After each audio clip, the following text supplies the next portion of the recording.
बिस्मिल्लाहिर्रहमानिर्रहीम। अस्सलामु अलैकुम डियर स्टूडेंट्स, कैसे हैं आप? उम्मीद करता हूँ आप ठीक ठाक होंगे, खैरियत से होंगे। डियर स्टूडेंट्स, आज हम करेंगे बाब number 11 organic chemistry, class 10th chemistry. Dear student, most important chapter है क्लास 10th केमिस्ट्री का। शॉर्ट क्वेश्चन के पॉइंट ऑफ व्यू से वेरी वेरी इंपॉर्टेंट। इस चैप्टर के शॉर्ट क्वेश्चन आपने बिल्कुल भी नहीं छोड़ने। एक चैप्टर नंबर 11, चैप्टर नंबर 15 और चैप्टर नंबर 16, ये जो चार चैप्टर हैं, ये जो तीन चैप्टर हैं, ये मोस्ट इंपॉर्टेंट है शॉर्ट क्वेश्चन के पॉइंट ऑफ व्यू से, तो इनको आपने लाजमी तैयार करना है। तो आज हम बाब नंबर 11 के करेंगे शॉर्ट क्वेश्चन, मश्की मुख्तसर सवालात प्लस एक्स्ट्रा जो इंपॉर्टेंट शॉर्ट क्वेश्चन है वो भी डियर स्टूडेंट्स आपने लाजमी करने हैं, लाजमी करने हैं। तो सवाल नंबर 1 डियर स्टूडेंट स्क्रीन पे आपको नजर आ रहा होगा। लफ्ज केटिनेशन से क्या मुराद है, यानी केटिनेशन की तारीफ करनी है, बहुत इंपॉर्टेंट तारीफ आती है। केटिनेशन मुजाहरा करने वाले किसी एक कंपाउंड की मिसाल दें। तो डियर स्टूडेंट्स, केटिनेशन की तारीफ होती है कार्बन एटम की दूसरे कार्बन एटम के साथ लॉन्ग चेन्स या रिंग चेन्स बनाने की जो सलाहियत है उसको हम क्या बोलते हैं? केटिनेशन बोलते हैं। और ये कार्बन एक ऐसा कंपाउंड है जो केटिनेशन का मुजाहरा करती है। ठीक है, तो कार्बन की मिसाल आप दे सकते हैं। उसके बाद डियर स्टूडेंट्स अगला क्वेश्चन है, कोयला कैसे बनता है? सवाल नंबर 2 बड़ा इंपॉर्टेंट क्वेश्चन है, आसान भी है, इंपॉर्टेंट भी है। तो लाखों साल पहले जमीन की तह में जो दफन शुदा मुर्दे पौधे हैं, उनकी जब डिकम्पोजिशन होती है तो उसकी वजह से क्या बन जाता है? कोयला बनता है। बहुत ही आसान सवाल है। नेक्स्ट सवाल नंबर 3, बहुत इंपॉर्टेंट शॉर्ट क्वेश्चन है, बहुत ही इंपॉर्टेंट। कुदरती गैस की अहमियत बयान करें, यानी कुदरती गैस के इस्तेमालात बयान कर रहे हैं, कुदरती गैस की अहमियत क्या है? तो ये बड़ा इंपॉर्टेंट शॉर्ट क्वेश्चन है, लाजमी आपने तैयार करना है। डियर स्टूडेंट्स, कुदरती गैस आमतौर पे घरों में, इंडस्ट्री में भी फ्यूल के तौर पे हम इस्तेमाल करते हैं। उसके बाद ये गाड़ियों में कंप्रेस्ड नेचुरल गैस के तौर पे सीएनजी, जिसे हम मोस्टली कहते हैं सीएनजी की सूरत में फ्यूल के तौर पे भी क्या करते हैं? हम इसको इस्तेमाल करते हैं, इस्तेमाल होती है। और कुदरती गैस के इसके अलावा जी कार्बन ब्लैक फर्टिलाइजर बनाने में भी इस्तेमाल होती है। ये तो 3 मुख्तलिफ जगह पे इसके इस्तेमाल है, घरों में, इंडस्ट्री में, गाड़ियों में और कार्बन ब्लैक वगैरह बनाने में। तो ये बड़े इंपॉर्टेंट है, इसको आपने लाजमी तैयार करना है। उसके बाद क्वेश्चन है जी, वजाहत करें ऑर्गेनिक कंपाउंड खुराक के तौर पे इस्तेमाल होते हैं। खुराक के तौर पे पूछ रहा है ऑर्गेनिक कंपाउंड का। तो डियर स्टूडेंट्स, आम घरेलू में जब हम रोज़ाना खाते हैं जो चीज़ें, गोश्त हो गए, दूध, सब्जियां, ये सारे कार्बोहाइड्रेट्स होते हैं, प्रोटीन्स होते हैं, फैट्स इसमें होते हैं, विटामिन इनमें होते हैं। तो ये सारे क्या हैं? ऑर्गेनिक कंपाउंड है। ठीक है, तो बहुत इंपॉर्टेंट क्वेश्चन है, ये भी लाजमी करना है आपने। सवाल नंबर 4 जो है, अल्काइल रेडिकल कैसे बनते हैं? अल्काइल रेडिकल कैसे बनते हैं पहले ये बताना है, फिर आपने मिसाल देनी है, मिसाल दे के वजाहत करनी है। Dear student, alkyl radical alkane से बनाया जाता है। अब अल्केन क्या होगा? कोई भी अल्केन ले सकते हैं आप। अब जिस तरीके से ये प्रोपाइल है, प्रोपेन है, ठीक है, तो ये प्रोपाइल है, इसकी मदद से आप प्रोपेन की मिसाल ले लें कि C3H क्या है? H यहाँ पे 8 है। ये हमारे पास क्या है? प्रोपेन का फार्मूला होता है। और इसमें से जब हम एक हाइड्रोजन एटम खारिज करते हैं तो ये उस वक्त बनते हैं और इनको लफ्ज R से जाहिर किया जाता है। अब मिसाल के तौर पर प्रोपेन स्ट्रेट चेन रखती है, यानी कि ये जो फार्मूला, ये स्ट्रेट चेन फार्मूला है। किसका फार्मूला है? प्रोपेन का। यानी कि यही चीज है सब में, ये घबराने की जरूरत नहीं है। ये CH4, अब देखें यहाँ पे CH3 यहाँ पे आ गया, 3 H हाइड्रोजन यहाँ पे, 2 हाइड्रोजन यहाँ पे, तो 5 हो गए और 3 यहाँ पे, तो कितने हो गए? 8। और कार्बन देखिए, एक यहाँ पे है, एक यहाँ पे है और एक यहाँ पे, तो 3 कार्बन, वही चीज, ये वाला फार्मूला। अब इस लास्ट वाले में से जब हमने एक हाइड्रोजन खारिज कर दिया, देखें यहाँ पे क्या है? अल्केन में से एक हाइड्रोजन एटम खारिज करने से, जब खारिज कर दें तो हमें क्या ये चीज मिल जाएगी? यहाँ पे 3 के बजाय यहाँ पे क्या रह जाएंगे? 2। तो इसका मतलब ये अगर प्रोपेन है तो ये क्या बन जाएगा? प्रोपाइल बन जाएगा। और ये नॉर्मल प्रोपाइल, क्योंकि इसके आखिर में से एक हाइड्रोजन एटम क्या हो गया? चला गया है। तो ये इसकी मिसाल है जी। उसके बाद सवाल नंबर 5 है, नॉर्मल प्रोपाइल और आइसोप्रोपाइल में क्या फर्क है? बड़ा इंपॉर्टेंट शॉर्ट क्वेश्चन है। तो ये पहले तो स्टेटमेंट आपने बयान करनी है कि प्रोपाइल किससे निकला है? प्रोपेन से निकला है। स्ट्रेट चेन रखती हैं, जब प्रोपेन के आखिर से H को हम खारिज करते हैं तो उस वक्त बनता है ये नॉर्मल प्रोपाइल। अब यहाँ पे मैं मिसाल के तरीके यहाँ पे मैं आपको समझा देता हूँ। अब ये हमारे पास प्रोपेन का फार्मूला है जी, C3H8। अब जब हम इसको स्ट्रेट चेन फार्मूला जाहिर करेंगे तो कैसे लिखेंगे, CH3 सिंगल बॉन्ड CH2 और सिंगल बॉन्ड CH3। ये हमारे पास एक स्ट्रेट चेन फार्मूला है प्रोपेन का, ठीक है। प्रोपेन, अब देखें जब इसके आखिर से यानी कि आखिर से हम रिमूव कर रहे हैं, यहां से हाइड्रोजन खारिज करेंगे तो CH3 सेम रहेगा, CH2 भी सेम रहेगा, और यहां पे अब 3 के बजाय क्या बच जाएगा, यहां पे बन जाएगा 2 बन जाएगा, और यहां पर बॉन्ड जाहिर करेंगे। अब ये इसको क्या कहेंगे, नॉर्मल प्रोपाइल, नॉर्मल प्रोपाइल, ठीक है। जब आखिर से खारिज किया, अब अगर इस खारिज ये वाले देखें ना, ये आखिर है, इससे अब खारिज ना करें, अब अगर हम दरमियान से खारिज करें, CH3 सिंगल बॉन्ड CH2 और यहाँ पे CH3 यहाँ पे रहने दें, लेकिन यहाँ से अब CH मैं जो है 2 नहीं लिखता, यहाँ पे सिर्फ मैं H लिख रहा हूँ, और यहाँ से एक H जो है यहाँ से, अब देखें यहाँ से एक H रिमूव हो गया, या ऊपर यहाँ पे निशान लगा लें जिस तरह मर्जी, एक सिंगल जो है बॉन्ड आपने जाहिर करना है। तो अब ये किस चीज़ को जाहिर करता है, इसके दरमियान वाले से हाइड्रोजन एटम निकल गया, यहाँ पे 2 थे तो एक हाइड्रोजन बच गया, ये बन जाएगा आइसोप्रोपाइल, और ये क्या बन जाएगा, नॉर्मल प्रोपाइल। तो सिंपल है कि जब प्रोपेन के आखिर से हम हाइड्रोजन एटम खारिज करें तो उसको हम कहेंगे नॉर्मल प्रोपाइल, और जब हम दरमियान से खारिज करेंगे तो उसको कहेंगे आइसोप्रोपाइल। तो यहाँ पे देखें ये स्ट्रक्चर आपको नजर आ रहा होगा, ये प्रोपेन देखें, प्रोपेन आपको नजर आ रही है, ये आखिर वाले से इस हाइड्रोजन से खराज हो रहा है तो ये नॉर्मल प्रोपाइल बना, और यही जब इस हाइड्रोजन से खराज होगा तो यहाँ पे क्या बनेगा, आइसोप्रोपाइल। अब उसके बाद ये सवाल नंबर 6 है, ब्यूटेन के मुख्तलिफ रेडिकल। अब ब्यूटेन देखें, ब्यूटेन क्या होती है, ब्यूटेन का फार्मूला होता है C4 और H कितना होता है 10, ये ब्यूटेन है, ठीक है।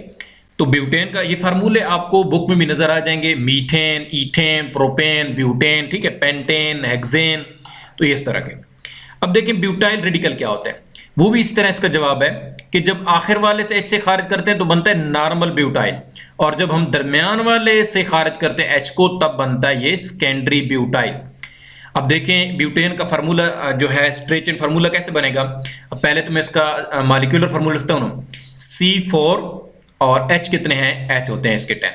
अब देखें C4 लिखते हैं, एक C सिंगल बॉन्ड, दूसरा C सिंगल बॉन्ड, तीसरा C और यहाँ पे चौथा C। अब C लगा दिए। अब इसके साथ देखें यहाँ पे 3 हाइड्रोजन, और यहाँ पे कितने आ जाएंगे, 2 हाइड्रोजन, यहाँ पे कितने आ जाएंगे 2, और यहाँ पे कितने, सॉरी यहाँ पे थोड़ा गलत हो गया, यहाँ पे मैं 3 हाइड्रोजन शो करवा देता हूँ। तो देखें ये 3 हाइड्रोजन, 3 2 5 और 2 7 और 3 10। अब देखिए ये इसका जो है फार्मूला बन गया है स्ट्रेट चेन। अब अगर इस वाले हाइड्रोजन से जब इखराज हो जाएगा जिस तरह यहाँ पे हुआ है, यहाँ पे देखें CH3 की बजाय क्या लिखो CH2, इसको कहेंगे नॉर्मल ब्यूटाइल। और जब इन दरमियान वाले से किसी से इखराज हो जाएगा, यानी कि यहाँ पे जो चीज़ नजर आ रही है, यहाँ से जो इखराज हो जाएगा, अब देखिए यहाँ पे CH2 है तो यहाँ पे आपको क्या नजर आ रहा है, सिर्फ एक H नजर आ रहा है, वो भी ऊपर नजर आ रहा है, दूसरा H यहाँ पे खारिज हो गया है, इसका ये दरमियान वाले H से खराज, इसका मतलब ये है सेकेंडरी ब्यूटाइल, ठीक है। अब नेक्स्ट क्वेश्चन बड़ा इंपॉर्टेंट क्वेश्चन है, मिसाल की मदद से फंक्शनल ग्रुप की तारीफ करनी है। तो डियर स्टूडेंट, एटम या एटम का कोई भी ग्रुप हो जो डबल या ट्रिपल बॉन्ड की मौजूदगी में एक ऑर्गेनिक कंपाउंड की मखसूस, ये मखसूस है लफ्ज, मखसूस खुशियात का तयन करता हो, ठीक है, या करती हो नहीं, करता हो, उसको कहते हैं फंक्शनल ग्रुप। मिसाल के तौर पे ये क्या है, ये अल्कोहल का फंक्शनल ग्रुप है, ये याद रखना है। ये सिंगल बॉन्ड OH जो है ये किसका फंक्शनल ग्रुप है, OH, अल्कोहल का फंक्शनल ग्रुप है। ये मारूजी में भी आज पूछा जा सकता है। सवाल नंबर 8, ईस्टर ग्रुप क्या है, इथाइल स्टेट का फार्मूला लिखें। तो डियर स्टूडेंट्स, RCOOR जो है ये किसका है, ये ईस्टर का फंक्शनल ग्रुप है। और इसके साथ जब हम यहाँ पे ये चीज़ लगा देंगे, वैसे यहाँ पे जनरल फार्मूला इसका ये वाला है, CH3 single bond C, double bond के साथ O है और सिंगल बॉन्ड O, और इसके साथ ये एक इथाइल ग्रुप है, ठीक है। इथाइल ग्रुप का फार्मूला क्या होता है, C2H5, ये आप ऐसे भी लिख सकते हैं C2H5, तो ये बन जाएगा इथाइल एसीटेट, ये बन जाएगा इथाइल एसीटेट। आप इस तरह ना लिखें, जिस तरह यहाँ पे लिखो, बेशक ऐसे ना लिखें, C2H5 लिखें। देखें यहाँ पे एक कार्बन है, यहाँ पे एक कार्बन, तो असल में तो 2 कार्बन ही है, और यहाँ पे 2 हाइड्रोजन, 3 हाइड्रोजन, तो यहाँ पे 5 हाइड्रोजन ही हो गए। तो ये फार्मूला आप याद रख लें। अच्छा, अब उसके बाद सवाल नंबर 9 बड़ा इंपॉर्टेंट क्वेश्चन है और आसान भी है, कोई मुश्किल चीज़ नहीं है। प्रोपेन के लिए डियर स्टूडेंट्स आपने ये याद रख लेना है कि 3 कार्बन होते हैं और हाइड्रोजन इसके डबल से 2 ज़्यादा। डबल से 2 ज़्यादा का मतलब कि 3 का डबल क्या होता है 6, 6 में 2 जमा कर लें कितना हो जाएगा 8, इसका मतलब 8 हाइड्रोजन होंगे।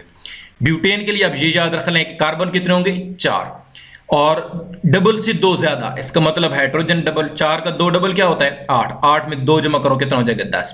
तो ये फार्मूला बनेगा C4 और H क्या बनेगा 10। ये ब्यूटेन का फार्मूला है। ये किसका फार्मूला है, प्रोपेन का फार्मूला है। इसका हमने लिखना है डॉट क्रॉस फार्मूला। तो देखें डॉट क्रॉस फार्मूला मैं आपको यहाँ पे समझाता हूँ कैसे लिखेंगे। देखिए प्रोपेन के लिए 3 कार्बन, एक कार्बन लगाया, दूसरा कार्बन और तीसरा कार्बन।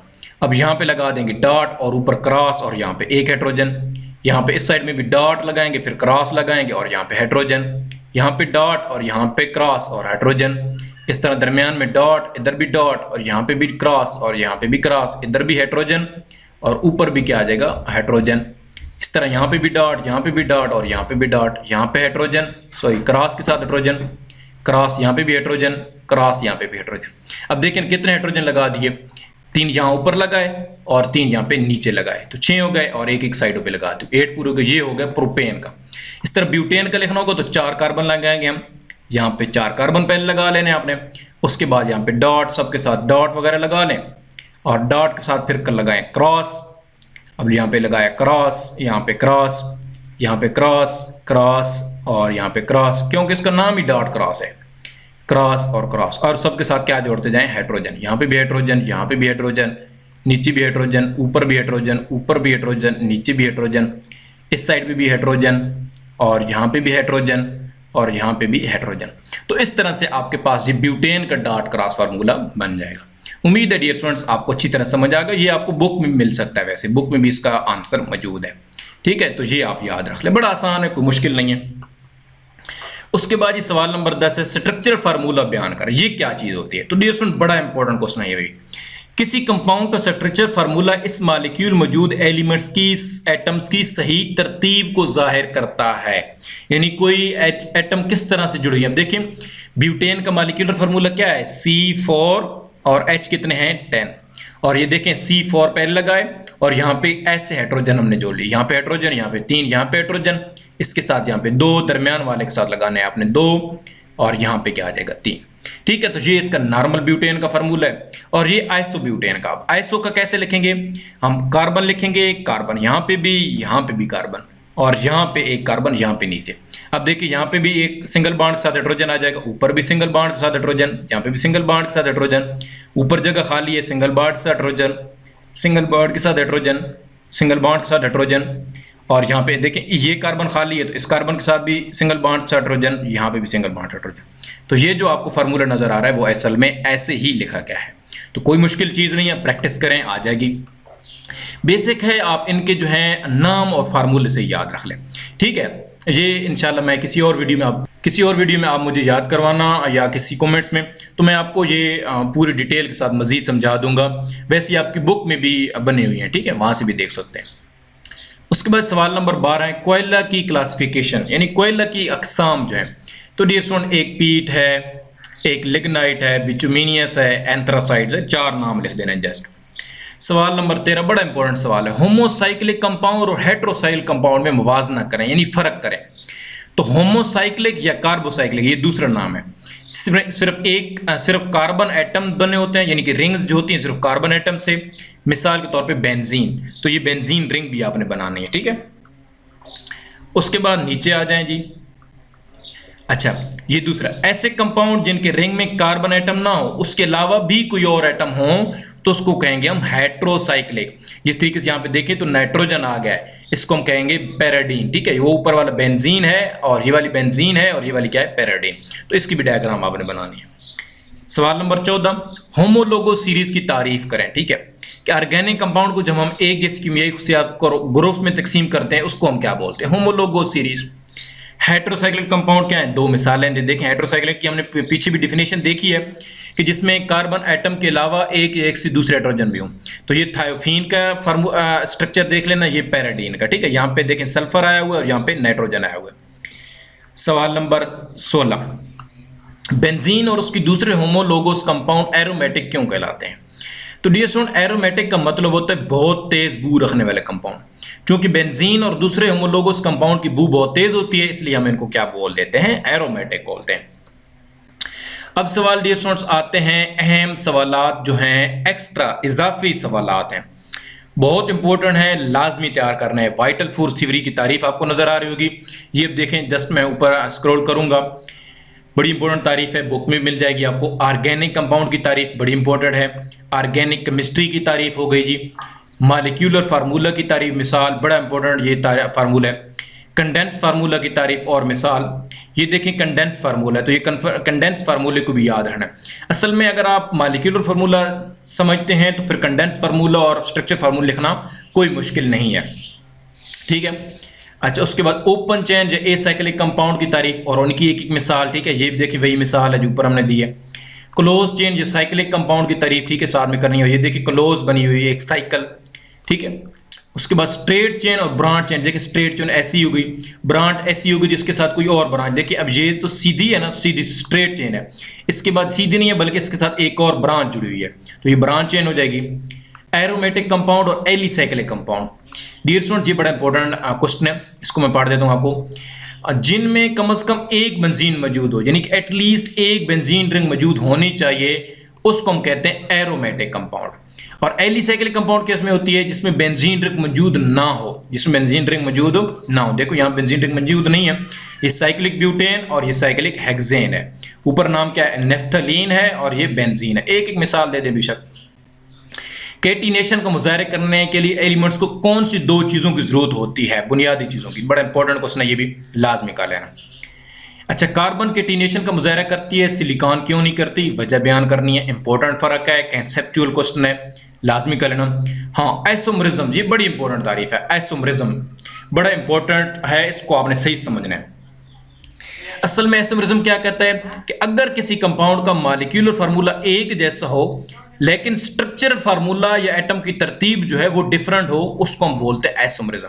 अब देखें ये तीन आइसोमरिज्म आपको नजर आ रहे हैं, और तीन आइसोमरिज्म किसके हैं, पेंटेन के। असल में मॉलिक्यूलर फार्मूला इनका क्या है, C5H। अब डबल से दो ज्यादा, 5 है तो 10 की बजाय क्या आ जाएगा, 12 यानी 12। 5 का डबल क्या होता है 10, अब दो एक्स्ट्रा ऐड करने हैं तो क्या हो जाएंगे 12, यानी ये इसका फार्मूला बनेगा C5 और H कितना है 12।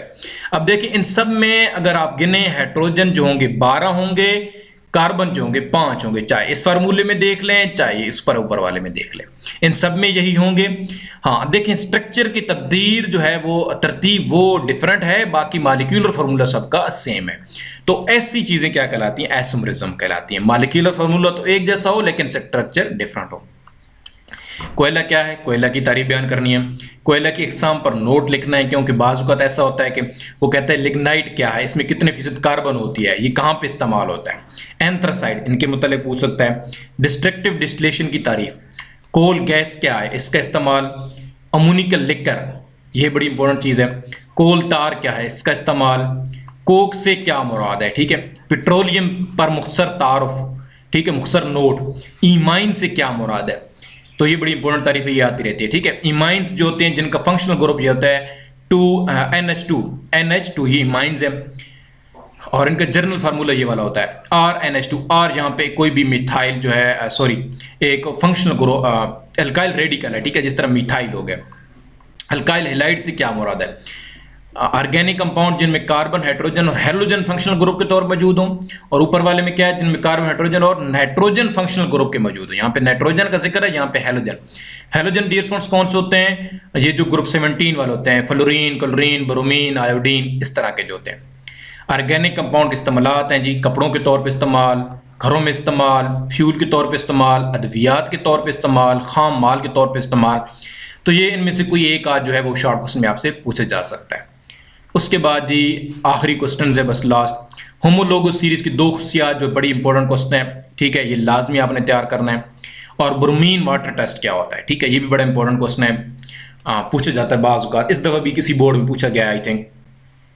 तो ये थे डियर स्टूडेंट्स चैप्टर नंबर 11 के मोस्ट इंपॉर्टेंट शॉर्ट क्वेश्चन। अच्छी तरह इनको तैयार करें, अभी आपके पास ठीक ठाक वक्त है तो लाजमी तैयार करें, और इंशाल्लाह जो है आपके पूरे नंबर आएंगे अगर आपने सही से तैयारी की है इसकी तो, ठीक है। बड़ा इंपॉर्टेंट चैप्टर है, इसमें बहुत ज़्यादा शॉर्ट क्वेश्चन आते हैं, यानी कि तकरीबन 4 से 5 शॉर्ट क्वेश्चन इसमें आते हैं, ठीक है। One of the important chapter है क्लास 10th केमिस्ट्री का।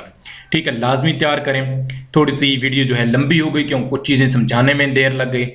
तो उम्मीद है डियर स्टूडेंट्स आपको वीडियो अच्छी लगी होगी। अगर वीडियो अच्छी लगी है तो वीडियो को लाइक कर दीजिएगा, चैनल को सब्सक्राइब कर दीजिएगा, अगर हो सके तो दोस्तों के सामने भी लाजमी शेयर कीजिएगा। मिलते हैं अपनी अगली वीडियो में, बहुत सारा ख्याल रखिएगा। अल्लाह ने के बाद।